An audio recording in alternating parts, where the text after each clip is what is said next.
সুপ্রিয় শিক্ষার্থী, আসসালামু আলাইকুম। আরিফস একাডেমির পক্ষ থেকে তোমাদেরকে জানাই শুভেচ্ছা। আশা করি তোমরা ভালো আছো এবং সুস্থ আছো। তো আজকে আমি তোমাদের গণিত বইয়ের পৃষ্ঠা নম্বর 48-এর ঠিক আছে 9, 10 এবং 11 এই তিনটি লিখিত অঙ্ক সমাধান করে দেব। ঠিক আছে, তাহলে শুরু করা যাক। তো প্রথমে আমরা 9 নাম্বারটা সমাধান করব। ঠিক আছে, তো 9 নাম্বার প্রশ্নটা পড়ে দেখো। বলছে সবচেয়ে ছোট কোন সংখ্যা 9 ও 12 দ্বারা বিভাজ্য হবে। তো দেখো, এটা আমরা লসাগু করব না গসাগু করব সেটা বুঝবো কিভাবে। তো আমি এখানে তোমাদেরকে লিখে দিই। ঠিক আছে, তো যখন আমরা লসাগু করব কখন, আচ্ছা লসাগু কখন করব, তো সবচেয়ে ছোট, ঠিক আছে, ছোট ছোট সর্বনিম্ন সর্বনিম্ন, হ্যাঁ, তারপরে ক্ষুদ্রতম ক্ষুদ্রতম, তারপরে হচ্ছে তোমার ন্যূনতম ন্যূনতম, ঠিক আছে, এরকম যদি কথা থাকে তাহলে সেই অঙ্কটা আমাদেরকে লসাগু করতে হবে। ঠিক আছে, তো দেখো এখানে কিন্তু আমাদের সবচেয়ে ছোট কথাটি আছে, তাই না? তাহলে এখানে আমাদেরকে কি করতে হবে, এই অঙ্কটা লসাগু মাধ্যমে করতে হবে, তাই না? তো আরেকটি কি আমাদের গসাগু ছিল। ঠিক আছে, তাহলে গসাগু কখন করব আমরা? গসাগু তখনই করব যখন বৃহত্তম, হ্যাঁ, বৃহত্তম, তারপরে বড়, সবচেয়ে বড়, তারপরে হচ্ছে বৃহত্তম, বড়, সবচেয়ে বড়, এরকম কথা থাকলে আমরা সেটা কি করব, গসাগু করব। তো এখন আমাদেরকে এই অঙ্কটা কি করতে হবে, লসাগু। তার কারণ কি এখানে সবচেয়ে ছোট কথাটি আছে। ঠিক আছে, তাহলে এটা আমাদেরকে লসাগু করতে হবে। কার কার? এই 9 ও 12, 9 ও 12 এর লসাগুই হবে কি সবচেয়ে ওই ছোট সংখ্যা। ঠিক আছে, তাহলে প্রথমে আমাদেরকে 9 ও 12 এর লসাগু নির্ণয় করতে হবে। তো 9 ও 12 এর লসাগু কিভাবে নির্ণয় করব? আমরা কিন্তু এখন মৌলিক উৎপাদকের সাহায্যে কিন্তু আমরা লসাগুটা নির্ণয় করব। ঠিক আছে, তাহলে খুব সহজে হয়ে যাবে। তাহলে দেখো 9 ও 12 ভাবে তুলে নিলাম। ঠিক আছে, তার আগে তোমরা চাইলে এখানে লিখবা যে 9 ও 12 এর লসাগুই হবে ওই সবচেয়ে ছোট সংখ্যাটি। ঠিক আছে, তাহলে এখানে লসাগু নির্ণয় করি। তাহলে দেখো 9 ও 12, তাহলে 9 এবং 12 তোমার 3 দ্বারা বিভাজ্য হয়। দেখো 3 3-কে 9 হয় আর 3 4-এ 12 হয়। ঠিক আছে, এরপর দেখো আর যাবে লসাগু, আর ভাগ যাবে, আর যাবে না, 2 যাবে, কিন্তু একটি সংখ্যা গেলে হবে না। লসাগুর নিয়মে কি ছিল আমাদের, সর্বনিম্ন 2টি সংখ্যাকে কি মৌলিক উৎপাদক দ্বারা কি নিঃশেষে বিভাজ্য হতে হবে 2টি সংখ্যাকে, কিন্তু আমাদের এখানে একটি সংখ্যা যাচ্ছে, তার মানে আর যে ভাগ যাবে না, তাই না? তাহলে এখন আমরা লিখবো যে কি, অতএব 9 ও 12 এর লসাগু সমান সমান কি, এগুলো সবগুলো কি মৌলিক গুণনীয়কগুলো সবগুলো গুণ করতে হবে।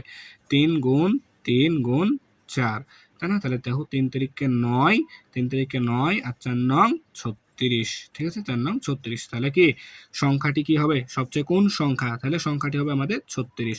অতএব সংখ্যাটি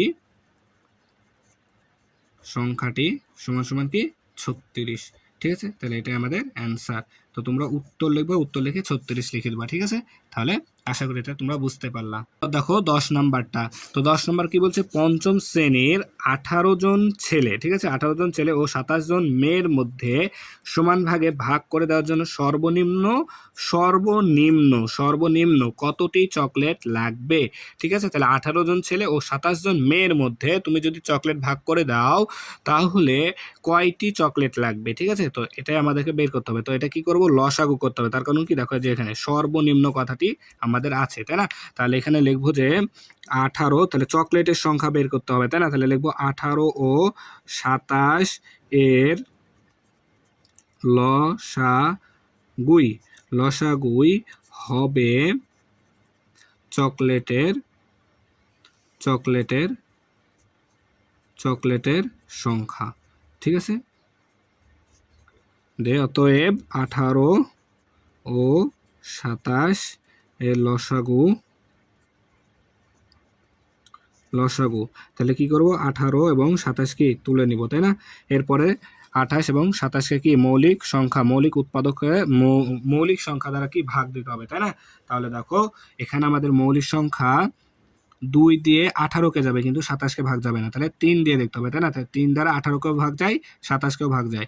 দেখো 3 6 18, 3 নং 27। ঠিক আছে, আবারও যায়, দেখো 3 দ্বারা 6-কেও ভাগ যায়, 9-কেও ভাগ যায়, তাহলে 3 2 6, 3 3-কে 9। ঠিক আছে, তাহলে আর ভাগ যায় না, তাই না? তাহলে এখন লসাগু কত হবে, তাহলে এখন লিখবো অতএব 18 ও 27 এর লসাগু, তাহলে লসাগু 3 গুণ 3 গুণ 2 গুণ 3, তাই না?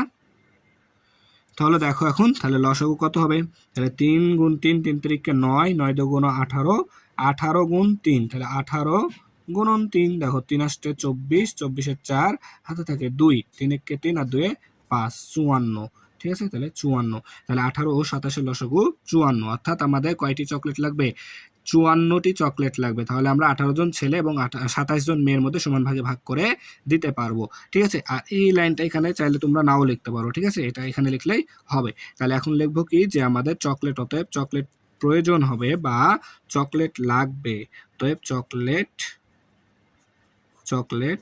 লাগবে সমান সমান 54টি, তাই না? তাহলে উত্তর 54টি, ঠিক আছে? তাহলে আশা করি তোমরা এটা বুঝতে পারলা, ঠিক আছে? খুবই সহজ কিন্তু অঙ্ক, ঠিক আছে? দেখো এবার 11 নাম্বারটা, ঠিক আছে? তো বলছে সর্বাধিক, দেখো এখানে সর্বাধিক কতজন শিক্ষার্থীর মধ্যে 22টি ও 66টি লিচু সমান ভাগে ভাগ করে দেওয়া যাবে। তাহলে এই অঙ্কটা আমাদেরকে কি করতে হবে, দেখো এখানে বলেছে সর্বাধিক, আমি বললাম একটু আগে কিন্তু প্রথম অঙ্ক যখন করছিলাম 9 নাম্বার, তখনই বললাম যে সর্বাধিক, সবচেয়ে বেশি, বড়, বৃহত্তম এরকম সংখ্যা থাকলে সেই অঙ্কটি আমাদেরকে গসাগু করতে হবে, তাই না? তাহলে এখন বলেছে এখানে কতজন শিক্ষার্থীর মধ্যে, অর্থাৎ এখানে আমাদেরকে শিক্ষার্থীর সংখ্যাটা বের করতে হবে, তাই না? তাহলে আমাদের কি 22 ও 66 এর গসাগুই হবে কি শিক্ষার্থীর সংখ্যা। তাহলে এখানে আমরা লিখে দেবো যে 22 ও 66 এর গসাগু হবে শিক্ষার্থীর সংখ্যা, তাই না? তাহলে দেখো এখন যদি আমরা এটাকে গসাগু করি, আমরা গসাগু করব কি মৌলিক উৎপাদকের সাহায্যে, ঠিক আছে? মৌলিক গুণনীয়কের সাহায্যে। তাহলে দেখো এখন যদি আমরা এটার গসাগু করি, তো 22কে আমরা 2 দ্বারা ভাগ করতে পারি, 66কেও আমরা 2 দ্বারা ভাগ করতে পারি, তাই না? 11 দুগুণ 22 আর হচ্ছে তোমার 33 দুগুণ 66, ঠিক আছে? 33 দুগুণ 66, তাই না? এরপর দেখো আবার কিন্তু এটাকে ভাগ করা যাবে, ঠিক আছে? তাহলে 11 দ্বারা কিন্তু এবার আমাদের ভাগ যায় দুইটাই, হ্যাঁ? তাহলে 11 1কে 11 আর 3 11 33, 3 11 33, ঠিক আছে? তাহলে দেখো আর ভাগ যাবে না। তাহলে এখন কি এটার গসাগু বের করব, তাই না?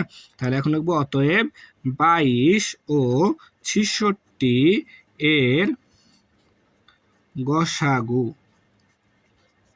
গসাগু সমান সমান কি এটা আর এটা গুণ করে দেবো, তাই না? তাহলে 2 গুণন 11, তাহলে দেখো 11 দুগুণ 22, তাহলে 11 দুগুণ 22, তাহলে গসাগু কত 22, তাহলে শিক্ষার্থীর সংখ্যা কত হবে 22, অর্থাৎ আমরা 22টি ও 66টি লিচু সমান ভাগে ভাগ করে দিতে পারবো 22 জন শিক্ষার্থীর মাঝে, তাই না? তাহলে এখানে লিখে দিব কি, যে তো 22 জন শিক্ষার্থীর মধ্যে লিচু, আচ্ছা এখানে 22টি আম ছিল, ঠিক আছে? তাহলে লিচু অর্থাৎ প্রথমে আম হবে, তাই না? তাহলে 22টি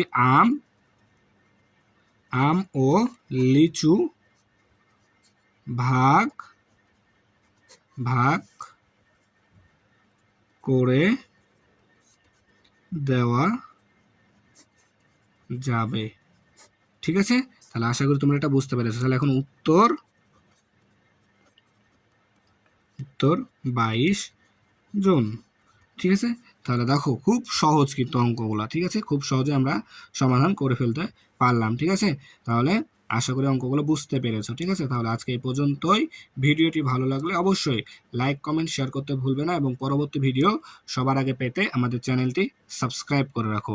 আল্লাহ হাফেজ, আসসালামু আলাইকুম ওয়া রাহমাতুল্লাহ।